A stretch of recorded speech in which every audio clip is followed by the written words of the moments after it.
It's go time. Is it time for the Edmonton Elks to move on from McLeod Bethel Thompson as their quarterback? The Toronto Argonauts are curious as to whether their 2023 MOP quarterback Chad Kelly will be able to practice prior to the lifting of his suspension by the Canadian Football League. The booth comes under some scrutiny after some close calls in the Toronto versus Winnipeg game. Are the Hamilton Tiger Cats for real after putting together two straight impressive victories? Welcome everyone to Third Down Gamble with your hosts, Don Charbon and Heath Graham.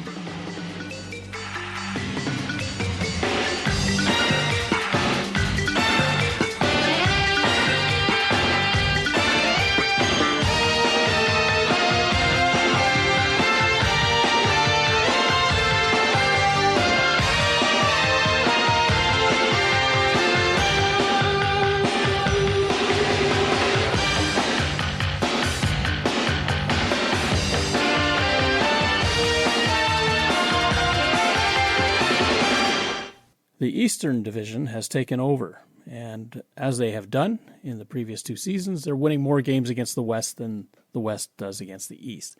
A sweep on the weekend sort of exemplified that fact, and overall they are ahead 12 games to 6. Anything to make of that?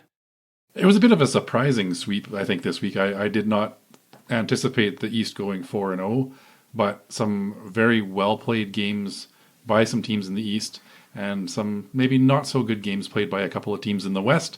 And this is how it can quickly go from an anticipated 2-2 to a 4-0 sweep for the East. That's exactly right.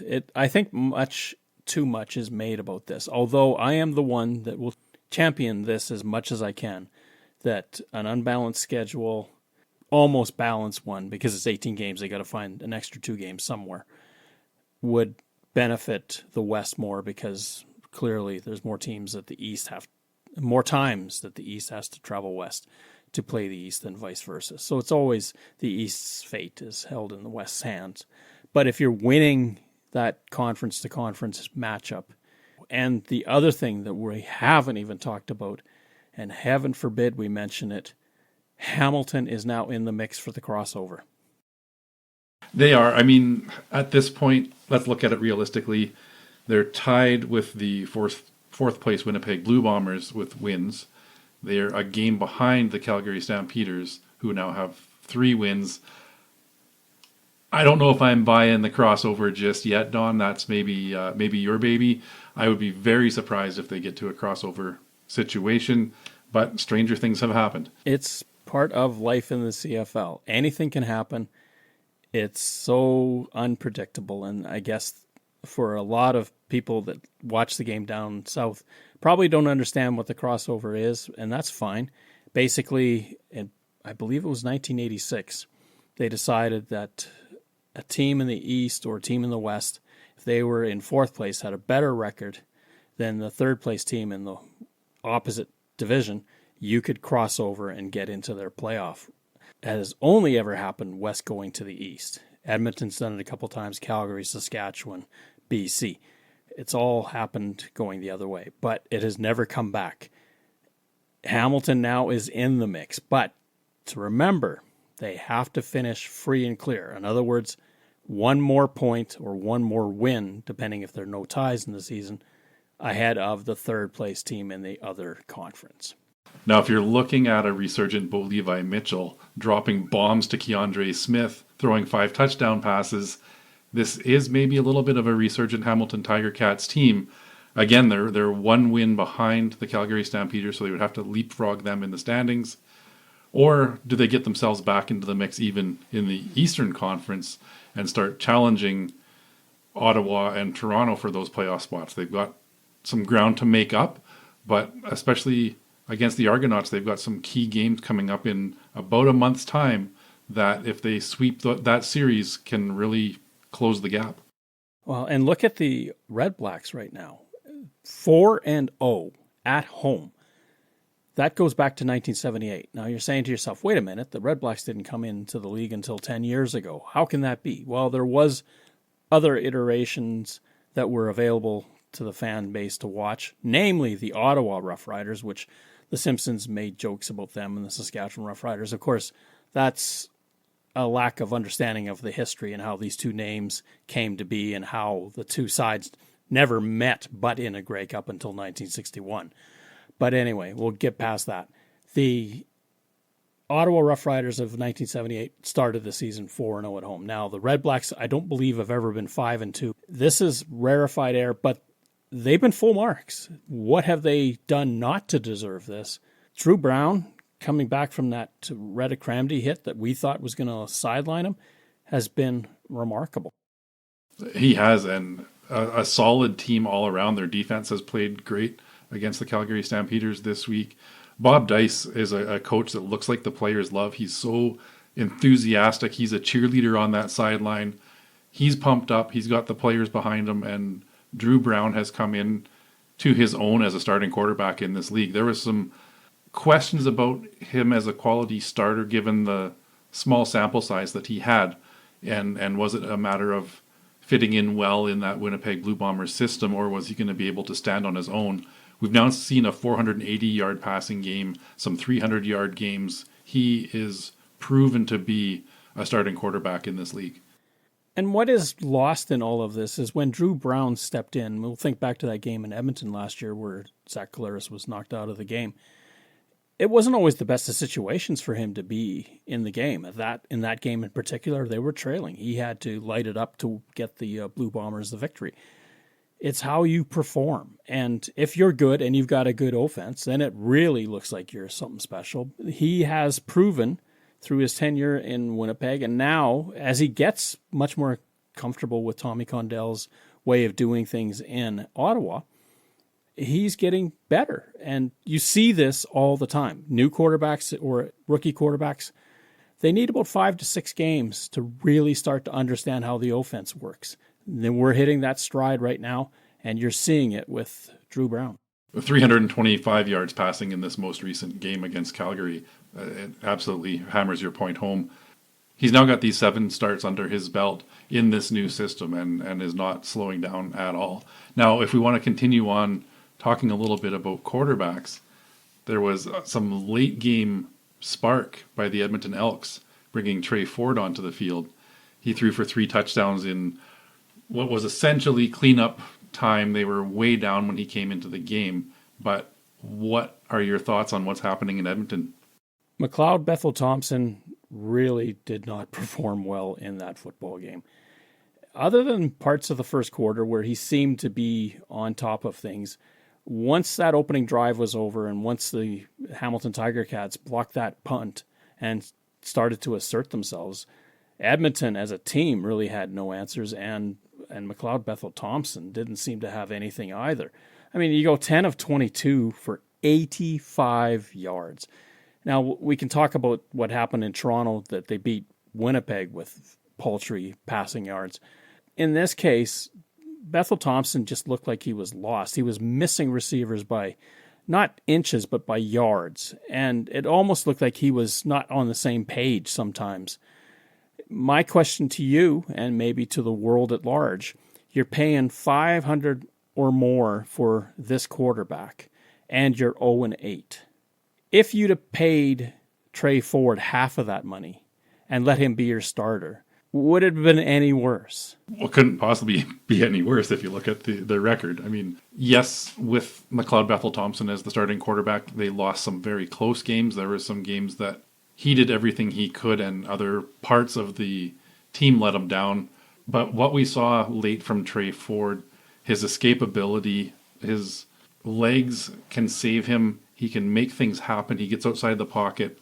There was one play where it looked like he was going to get dropped for about a 15-yard loss, escapes the grasp and finds somebody downfield. McLeod Bethel-Thompson doesn't have that in him. I'm sorry, he's a good passing quarterback, but in those situations, Thompson's going to eat that ball for a 15-yard loss. Tre Ford turned it into a 35, 40-yard gain.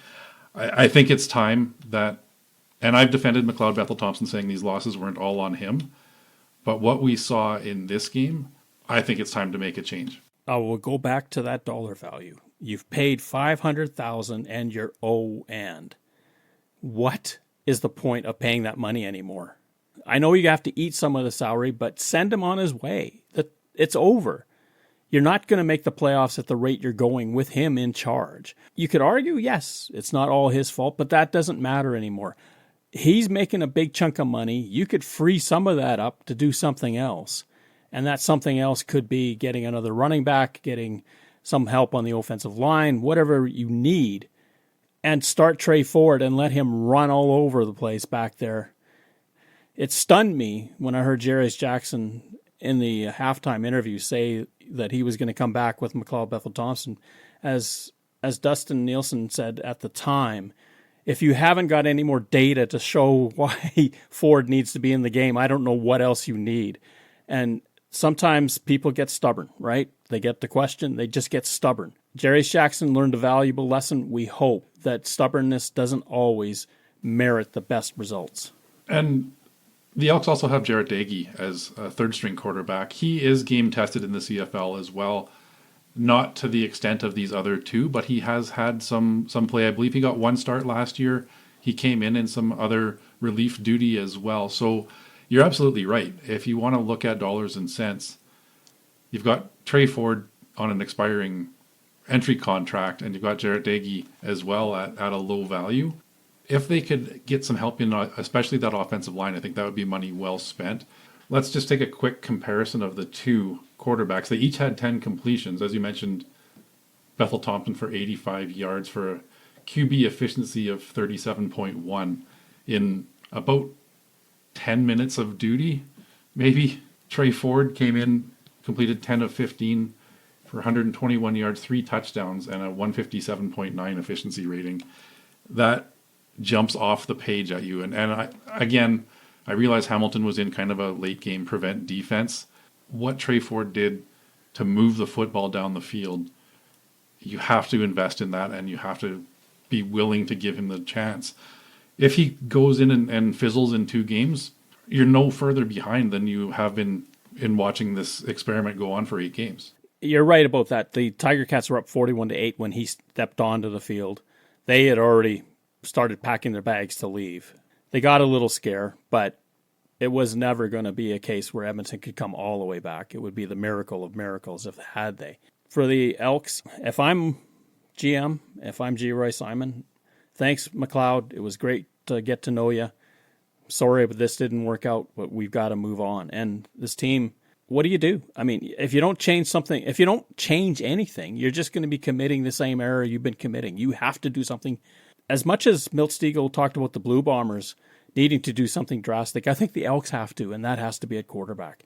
And whether you win or lose against Saskatchewan next with Tre Ford, at least you're going to be seen as doing something. You alluded to it a little bit. Late in the first half of this game, there was a blocked punt that led to a Hamilton touchdown. There is a Bethel-Thompson interception that led to a second late touchdown. So the Tiger Cats scored 2 touchdowns within the last 2.5 minutes of that second quarter. With McLeod Bethel-Thompson at the helm, there was no pushback from the Elks.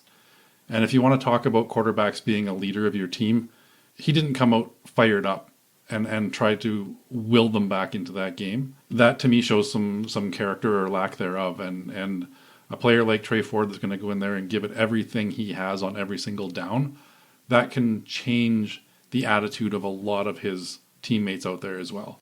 He could have come out and already been checked out. He could have just said, well, what am I out here for? We're down 41-8. But he didn't. He took it as an opportunity, and he made it fun for the guys that were out on the field. They did get a beatdown, yes, but at least they showed something, and they gave some hope to that Edmonton crowd that called for him after halftime. And the fact that he didn't show up after halftime was a stunner to me.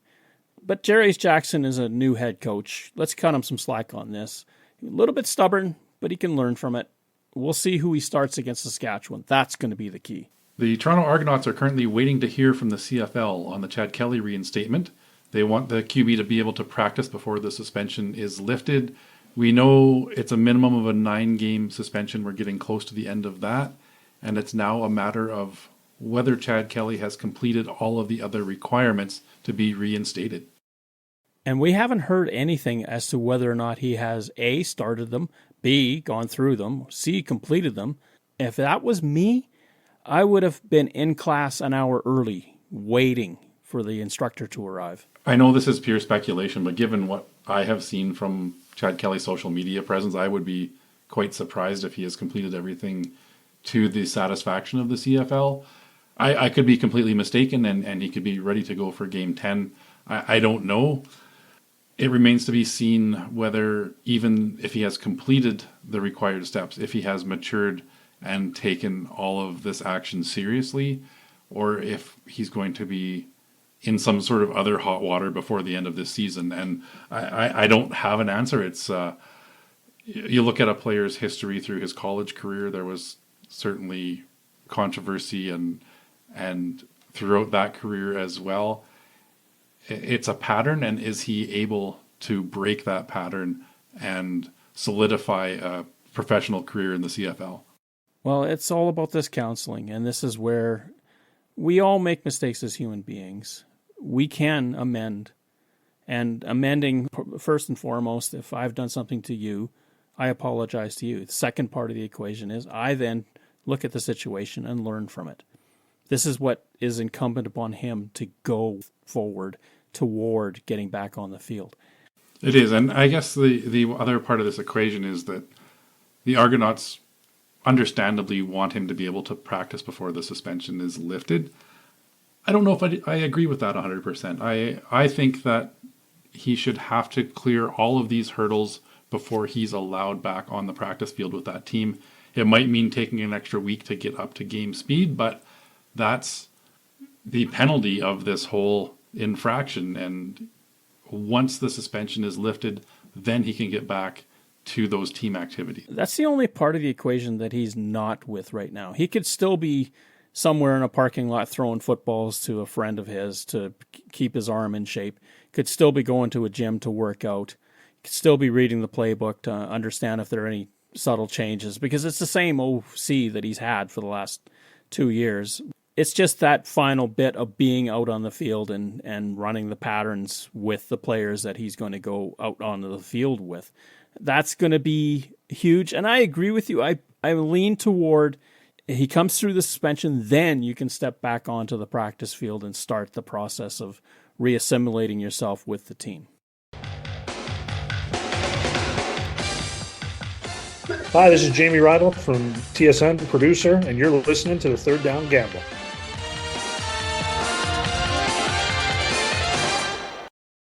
All eyes are on Nathan Rourke right now, as on Thursday, I believe it is, he goes down to Atlanta to have a quick workout with the Atlanta Falcons to see if he can land an opportunity to get onto their training camp roster.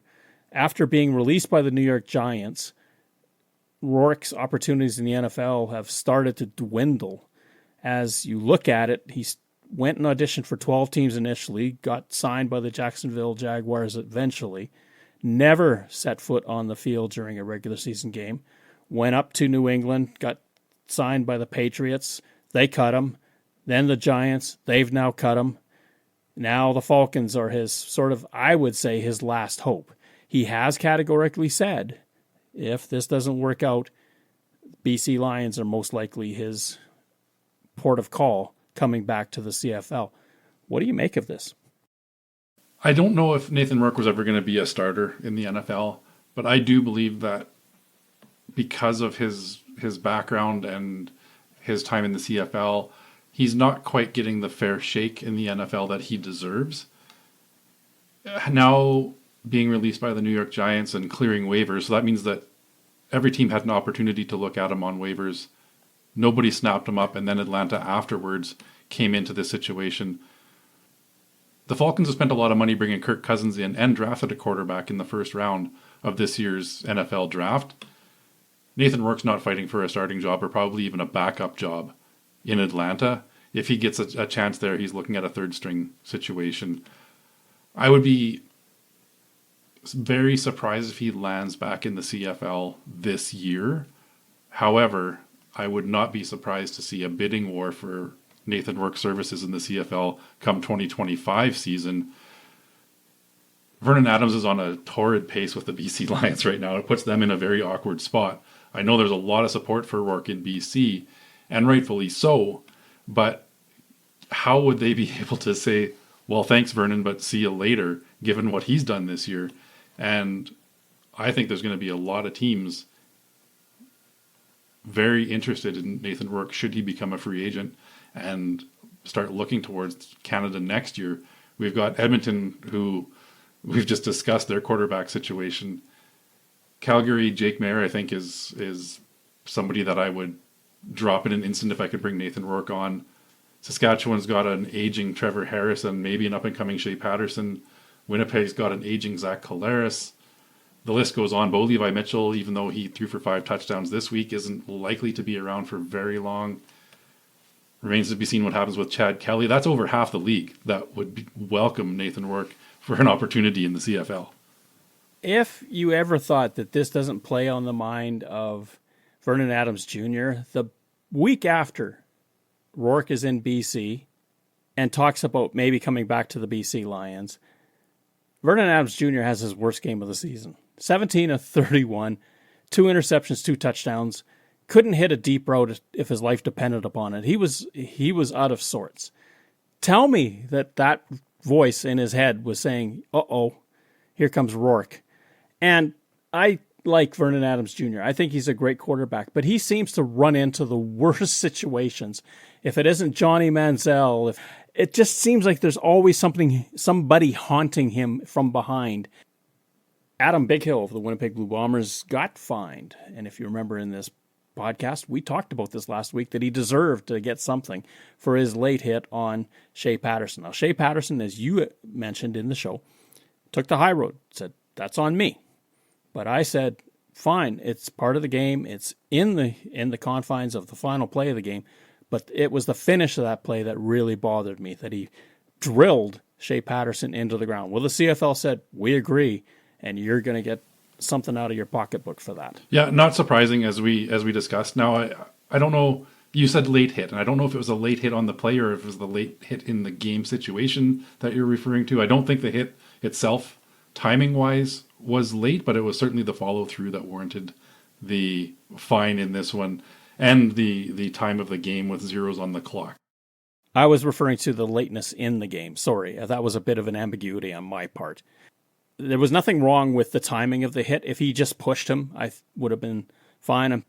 Bighill didn't push. He put his shoulder into his ribs and then pancaked on top of him. And I read the rule book. You know from last week, if you want to go back and listen to what I read, it specifically addresses that issue.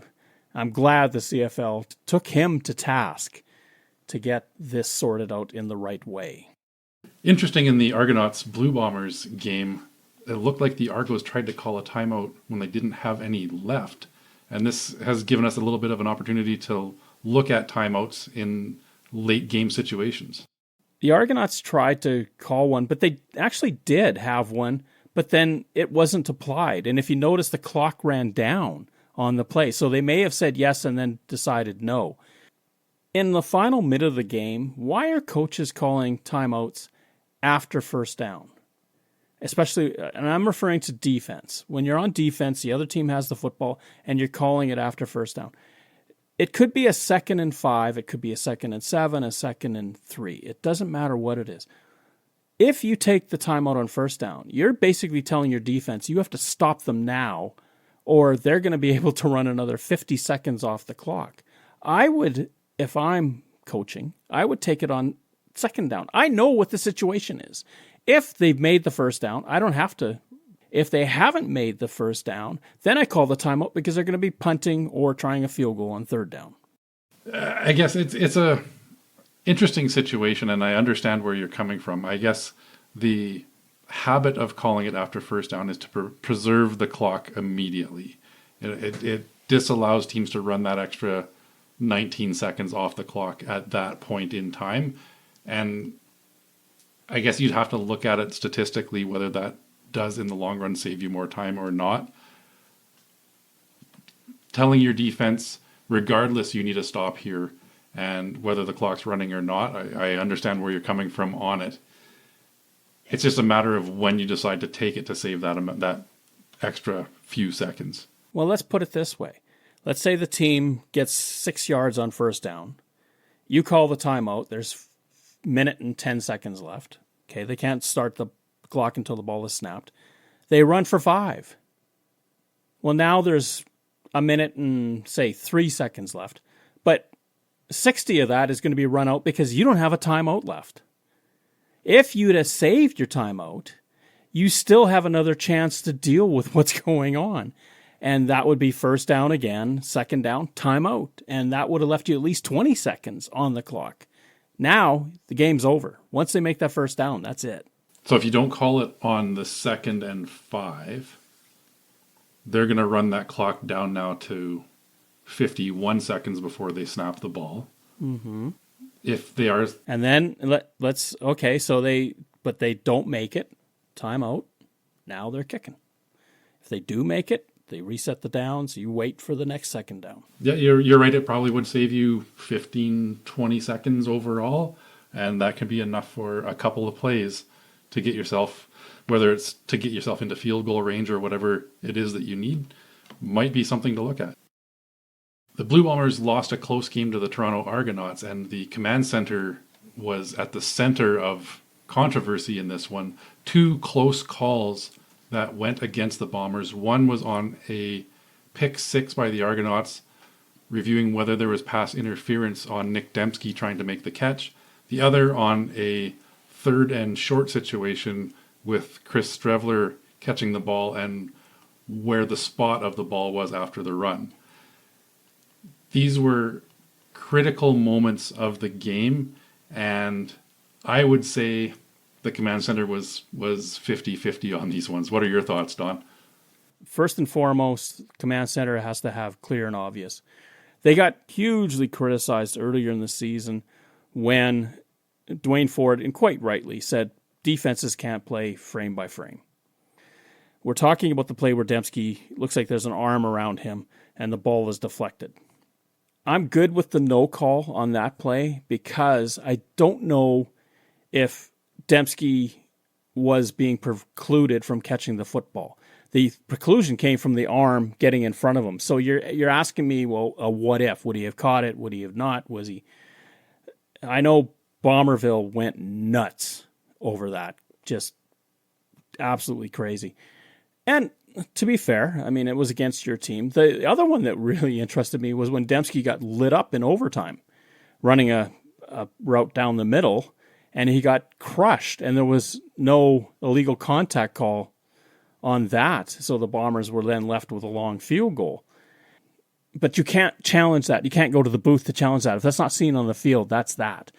It's different than pass interference. The other one, of course, is Tavares Daniels goes down the field. Looks like he's interfered with on a deep throw, and there's no call there, and the challenge is fruitless as well. The booth is going to get it right, get it wrong. Again, we're coming down to human interpretation on any level. What the booth has is the ability to look at it from different angles, where if official on the field, you're looking at it from the angle you stand. That's your direction. The booth, whether they got it right or got it wrong, don't know. But I'm glad they left it, and this is part of my rationale. So many great plays get left on the cutting room floor of a game because of a marginal penalty. I'm glad that this one, the double deflected football that gets taken to the house, I'm good with it. The spot for Strevler on the 3rd down gamble, here's a bigger question. Why were they gambling on 3rd down in the first place? Clock management. But here's, okay, I'm going to break these down because I didn't give you my take on which one they got right and which one they got wrong. Farhan Lalji posted a picture of the incident of contact on the Nick Dembski play. It was clear contact was initiated with the ball still about 5 yards away from them. That one, I feel, should have been pass interference. It did not give him the opportunity to make the play on the ball that he should have been able to do. It cost the Blue Bombers on a pick 6. But did Dembski inhibit or restrict the defender's straight path to the football? No one's asked that question. No. And this is why I would like some transparency and be able to hear some of the rationale after the games as well. I think if the CFL truly wants to enhance the fan experience and engage us, let's hear from the officials. And maybe not necessarily the on-field officials. They've got a tough enough job. But let's hear from the command center. Let them explain what they saw, why they deemed this pass interference, or why they didn't. I would love that moving forward. I don't know if we'll ever get there, but we should. Chris Streveler was stopped on a 3rd and short. Generally, when he's carrying the ball on a short yardage situation, it's a no-doubter. This was a failure by the Bombers' offensive line and by Chris Streveler to get the necessary yards. It was close, and even on a 1st and goal from the 1 yard line, when there's just this pile of humanity and you've got to try to spot the forward motion of the ball, it's almost impossible. You've got to just be able to see it with the naked eye at the time. I don't have a problem with the spot of the football in that one. He needs to get 1, 2, 3 yards out of it like he normally does, and not leave it to the command center to try to spot the ball on a inches pile on play at the line of scrimmage. That's not his game, and the Bombers' offensive line should be kicking themselves for not getting him the yards.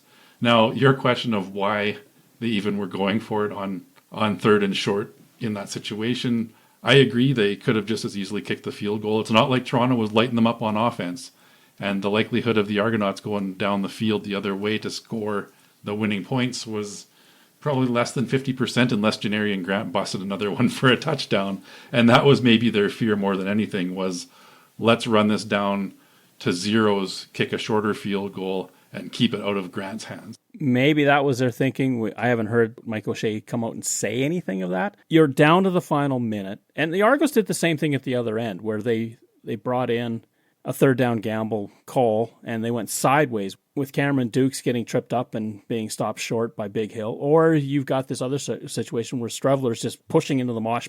In this sort of case, how do you overturn it? You can't. You can't even see him. The last thing you see is him reaching the ball forward. Well, was that pre-whistle or post-whistle? If it was post-whistle, he can do it all he wants. It doesn't make any difference. And the 2 officials on either side came right down to mark the spot.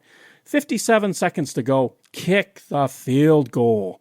Win the game. I mean, you don't trust your defense to hold a team that has done nothing all day? Yeah, I can't argue with you on that one. Like I said, it's not like they were facing a quarterback that was throwing for 400 plus yards and a couple of TDs. The Argonauts struggled all game to move the ball. I mean, the majority of their points came off of Blue Bomber mistakes, 4 fumbles, interception. The Bombers shot themselves in the foot. This was a game that was winnable for them, and getting close to must-win territory for them, and they let this one get away on mistakes. Getting close to must-win territory? Really? If the Bombers win out, they finish at 12-6. They have to win the last 10 to get to 12-6, which is what I think everybody predicted they would finish at. Not these guys. As if we know better. Fortunately, they've got Edmonton and Calgary in their division, so they're not quite in must-win as far as making the playoffs yet. It's certainly must-win if they have any desire to host a playoff game.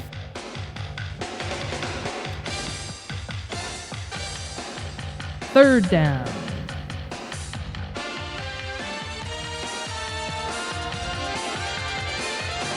BC Lions and Winnipeg Blue Bombers meet for the second time this season in Winnipeg, with the Lions 3.5-point favorites in Winnipeg.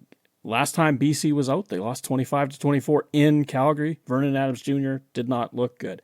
Winnipeg Blue Bombers are coming off an overtime loss where Sergio Castillo, who seemed not to miss anything, missed 2 in this football game. Although the last one, I'll be fair to him, there was something wrong with the snap and the hold wasn't great. He gets a single, not a field goal, and the Argos kick to win with Liram Hairolahu. Bombers back at home. They've won a couple there. Lions smarting after what happened in Calgary. Big game. What do you think? Winnipeg has had in recent seasons the ability to come back from a loss, and they have played very well at home. We know their home record has been phenomenal. They shot themselves in the foot against the Argos. They turned the ball over like crazy. They could have easily had 30, 35 points in that game had they hung on to the football. They need to play smarter. I like the BC Lions in this one, though, just given what we've seen from them. If Winnipeg pulls off the upset, it's going to have to be a low-scoring affair. They're going to have to grind this one out. Defense has been better over the last couple of weeks as well, but I'm taking the BC Lions. They're now rested and coming in off of a loss. They're going to have something to prove as well. And let's be honest, they have had some crippling losses to Winnipeg over the last few seasons. This is their chance to make a statement. I'm taking the Lions. Winnipeg, with Zach Collaros, threw for 317 against a very good Toronto defense. Winnipeg's defense only gave up 124 yards of passing the other way, 87 of which went to Nick Arbuckle, who played the majority of the football game. Their defense is fine. It stunned me that their offense, and Nick Dembski has struggled hanging onto the football when he gets into the open field. Fumbles have killed this team. BC is smarting. Winnipeg is smarting. This one's a really tough one to call for me. I like Winnipeg at home, but I think I like BC to win the game more, so I'll take Winnipeg to get inside the cover. On Friday night, it's the Montreal Alouettes going into the very red-hot Hamilton Tiger Cats home field at Tim Hortons. The Alouettes, though, are 4.5-point favorites going in with the news that Cody Fajardo is back practicing. He's off the 6th game. This is a tough one. We just saw a Hamilton Tiger Cats team on a now 2-game win streak, and they're starting quarterback throw for 5 touchdowns in that win. Davis Alexander came in relief of Caleb Evans for the Alouettes and looked phenomenal. It's going to really come down to who plays. Is Cody Fajardo healthy? Or are they just getting him off the 6th game to get him back into game shape? I'm kind of liking Hamilton to beat the spread in this one. I don't know if they'll win outright. I think Montreal might eke this one out. From the direction we've seen from Hamilton over these last couple of games, this one is going to show whether they're for real or not, and whether they can get back into things. It's a big opportunity for the Ticats. I think I'm still going to lean Montreal to win, but Hamilton to beat the spread. Is Fajardo going to start the football game, or is he not? And then if he doesn't, I'm guessing they go with Davis Alexander, who goes 15 of 18 for 178 and 2 touchdowns against the Riders in one half of football, and rallies the Alouettes to defeat the Rough Riders after the Riders had a 16-3 halftime lead in Montreal. If Cody Fajardo is out there and starting, I like the Alouettes' chances better, but how mobile is he going to be? How is that leg going to hold up? And Hamilton right now are sky high. They put 44 on the Edmonton Elks last week. Now, it's a bit of a short week for Hamilton. Are they complaining? Not that I've heard. I like Hamilton if, and only if, Fajardo doesn't start. If Fajardo starts, then the Alouettes will win and cover.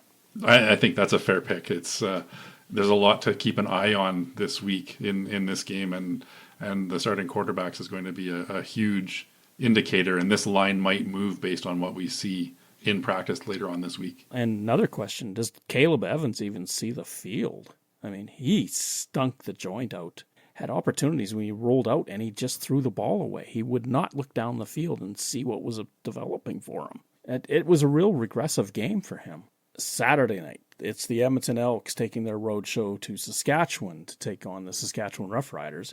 Interestingly, I checked in with Steve Daniel, the guru of CFL statistics, and asked him point blank, has anybody gone 0-7, 0-8, 0-9 on consecutive seasons? Well, Saskatchewan Roughriders in 59 and 60 went 0-10 in 1959, 0-7 and 1 in 1960. So there's a tie tossed in there. So if you go winless after 8, then this is not completely unique. But if you go losses, straight losses, no ties, then this is something unique unto itself with Edmonton. Here's the big question, and I haven't heard that McLeod Bethel Thompson is clearing waivers anywhere. What does Edmonton do at quarterback? Do they actually start him, or do they finally relent and say, Tre Ford, that's our future, we better get him in now? So just to recap quickly that game, Edmonton jumped out to a 6-0 lead, and then were outscored 34-2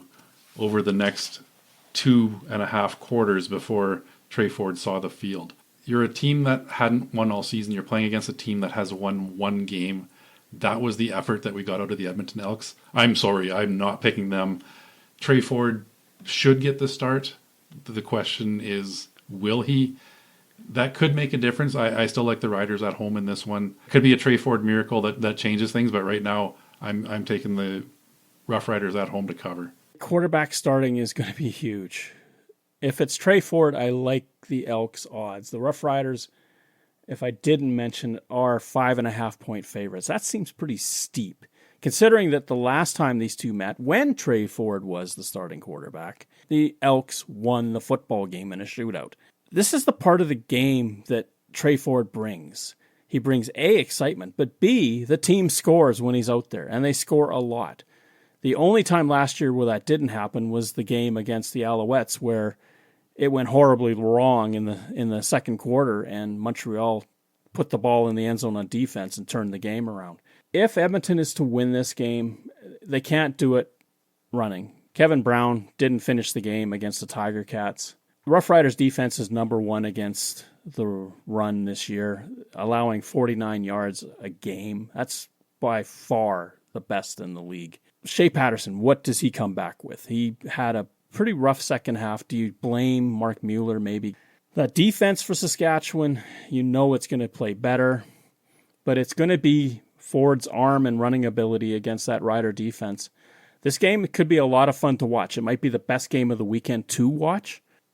5.5 for the Riders at home on a normal day, yes. Even an 0 whatever Edmonton team, maybe, but if Tre Ford starts, no way am I going with the Riders to cover. Best defense against the run, but they haven't played against somebody that can run like Tre Ford. Finish in Calgary with the Toronto Argonauts, our 2.5 point underdogs, taking on the Calgary Stampeders. Stampeders at home, despite losing the last two.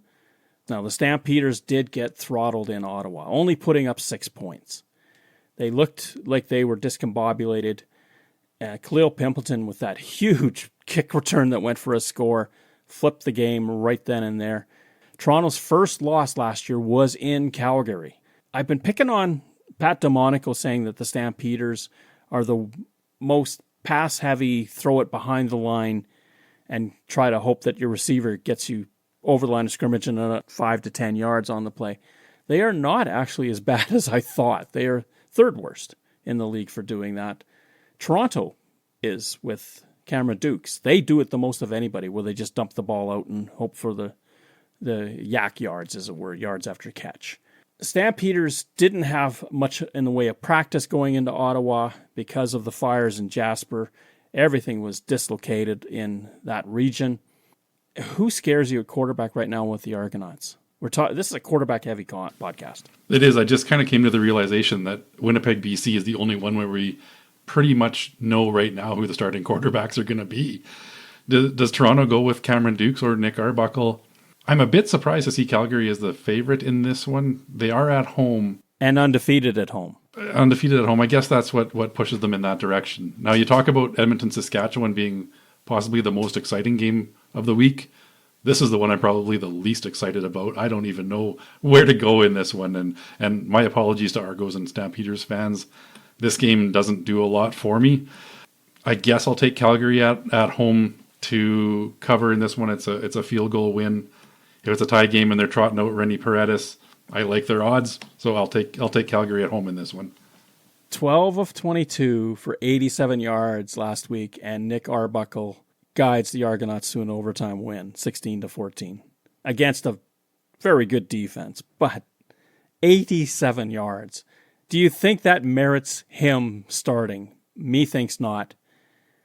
Cameron Dukes has got to either put up or shut up. And it's tough because this is not fair to a rookie. But if you're going to be in the conversation with Chad Kelly in Toronto, you had better start putting up some serious numbers. Stand in and make things happen. He did well against the Riders until he gave up a late game pick 6 to Roland Milligan that crushed them. Calgary at home, it's elevation. It matters. And the Stampeders, I'm going to lean on the Stampeders to not only win but cover. And it could be a really interesting game. It may go to overtime. We don't know yet. But it's the type of game that these teams are evenly matched enough that a Rennie Paredes overtime winner may be in the offing.